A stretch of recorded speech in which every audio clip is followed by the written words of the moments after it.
Patriotas, el imperialismo yanqui siempre se ha caracterizado por ser extremadamente belicoso y cruel con los que ha considerado sus enemigos, pero el colmo de los males es que también ha presionado a otros para embarcarlos directamente en sus conflictos y obligarlos a aplicar medidas y sanciones coercitivas que han violentado la libertad y los derechos de la ciudadanía. ¿Qué precio ha tenido que pagar nuestro país por ser sus vecinos? ¿Y de qué manera México se ha visto obligado a colaborar con ellos? Yo soy Carolina García y te invito a que te quedes aquí en La Patria Grande y conocer lo que tengo que contarte.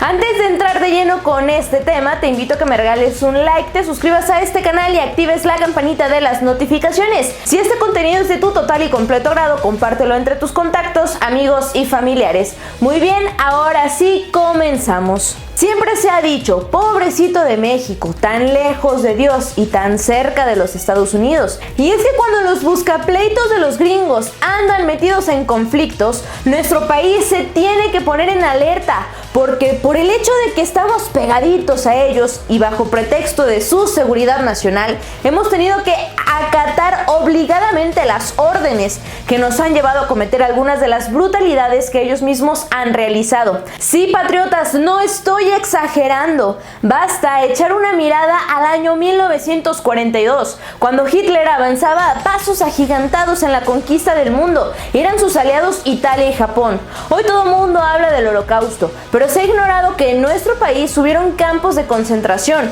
y que por lo menos en uno de ellos estuvo a punto de suceder un hecho similar. Todo empezó cuando México fue obligado a participar en esta maniobra bélica.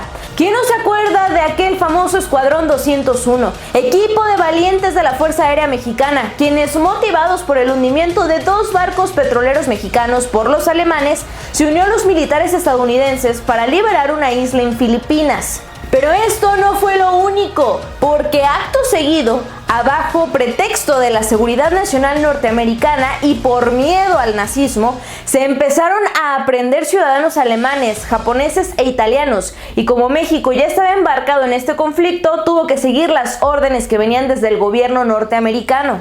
Fue así como después del ataque al Pearl Harbor empezó la gran cacería de brujas por todo nuestro continente y en México, en donde también había ciudadanos de aquellas nacionalidades. No fue la excepción. El presidente Roosevelt decidió que crearía sus propios campos de concentración para albergar a ciudadanos japoneses, alemanes u italianos, por miedo a que alguno de ellos fuera espía. Casi como diciendo, si los nazis tienen sus propios campos, ¿qué caray? Yo también tengo los míos, esos gringos. Esa paranoia ha perseguido a la nación norteamericana durante gran parte de su historia y es lo que los motivó a causarle miedo a los mexicanos para que ayudaran a frenar la amenaza nazi.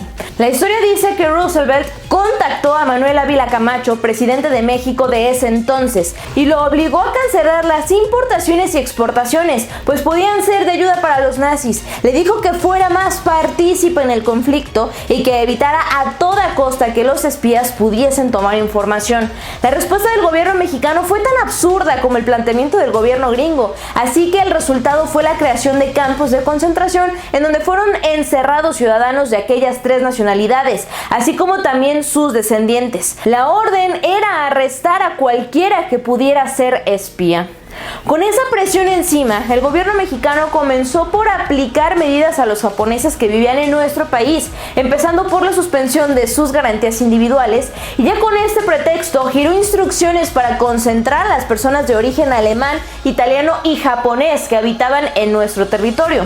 Una vez que se giraron las órdenes, se pasó a la concentración de los ciudadanos de estos 3 países, los cuales fueron llevados principalmente a la Ciudad de México, Guadalajara y al estado de Morelos. También hubieron otros centros en Guanajuato y Veracruz. De acuerdo a los archivos, la mayoría de estas personas se les incautó solo por su nacionalidad. no porque por sus actividades llegaran a sospechar de ellos, y solo 95 personas en sus expedientes se les fincó responsabilidad relacionada con espionaje. Las primeras personas que fueron sometidas a medidas de concentración fueron las japonesas del norte del país, en especial las residentes de Baja California, Sonora y Sinaloa, a pesar de que eran muy pocos y no representaban peligro, ya que solo se dedicaban a la agricultura y la pesca, y sobre todo porque algunos de ellos tenían más de 30 años de radicar aquí, y aún así se procedió a su concentración con la clara intención de calmar las exigencias de la prensa y las del gobierno norteamericano.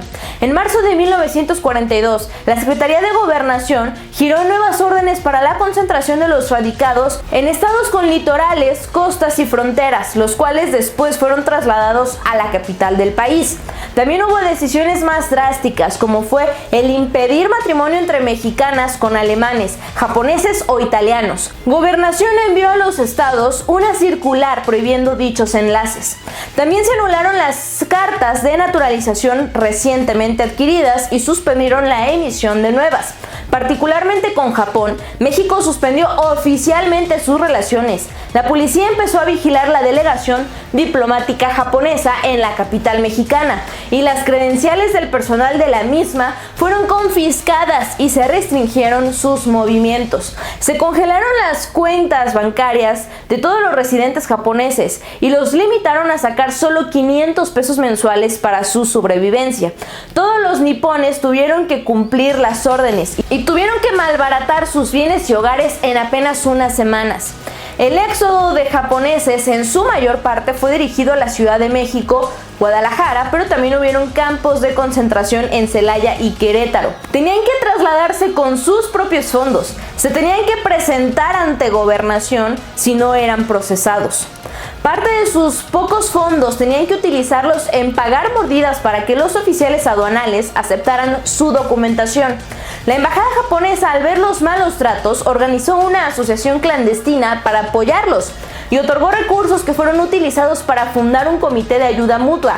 Con este dinero compraron una casa en la colonia Santa María de la Ribera, pero pronto fue insuficiente, por lo que se trasladaron a un lugar más grande en la hacienda Batán, ubicada al sur de la capital mexicana, pero también pronto se llenó, por lo que tuvieron que buscar una solución permanente, y esta fue la ex hacienda Temixco en el estado de Morelos. Aquí se formó un campo agrícola seguro y semiautónomo para los japoneses en el verano de 1942. Los padres de familia podían dejar a sus esposas e hijos para salir a buscar algún trabajo temporal. También se establecieron otros campos más pequeños en el centro del país, entre ellos la hacienda de Castro Urdiales en el municipio de Tala, Jalisco. La vida en los campos estaba lejos de ser de lujo, pero era más llevadera comparada con la de los campos de concentración de Estados Unidos y Canadá. Podían salir, pero tenían que cumplir ciertos horarios para no ser castigados. Empezaron los abusos entre los encargados y hubo internos que se resistieron y fueron llevados a la estación migratoria de Perote, Veracruz. Y ahí las condiciones eran más crueles, algo parecido a una cárcel, y su funcionamiento sí era como algunos otros campos de concentración. La fortaleza de San Carlos en Perote fue el sitio que tuvo más la forma de una prisión, y aquí trasladaban a los principales sospechosos de espionaje. Ahí se concentraron japoneses, italianos y alemanes. Aunque oficialmente no se trató de una cárcel, el sitio tenía espacios deportivos, aulas y servicio médico. Pero a la mayoría de los allí concentrados no se les permitió salir solo hasta el fin de la guerra en 1945. Este era un sitio más de castigo para los desobedientes. Fue este octubre del 45 cuando recibieron la autorización por parte del gobierno mexicano para que sus habitantes pudieran moverse con total libertad y regresar, si así lo decidan, a los lugares en donde se encontraban previo a cuando fueron detenidos. Las consecuencias de estas concentraciones, además de la pérdida de negocios, casas y empleos que los llevó a un estado de pobreza y dependencia, fue que muchas personas fueron separadas físicamente de sus familiares dentro de la República, y en algunos casos algunos fueron divididos entre dos países. El gobierno gringo indemnizó a las familias de estas nacionalidades por el daño causado y la violación de sus derechos humanos, pero México no lo ha hecho. El gobierno no les ha pedido disculpas, ni mucho menos los ha indemnizado.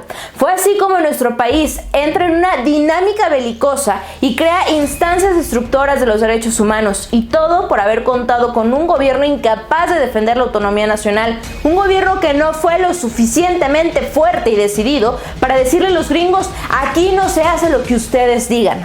Afortunadamente para los mexicanos, hoy las condiciones son totalmente distintas, porque contamos con un gobierno autónomo, emanado del pueblo y respetuoso de los derechos humanos. La mejor opinión la tienes tú que me ves y que me escuchas, así que por favor házmela saber a través de la caja de los comentarios. Yo soy Carolina García y te invito a que te suscribas a este canal y actives la campanita de las notificaciones para que estés enterado de todo lo que pasa aquí en nuestra patria grande. Recuerda que no podemos cambiar nuestra historia, pero juntos podemos escribir un mejor futuro. Nos vemos en el próximo video.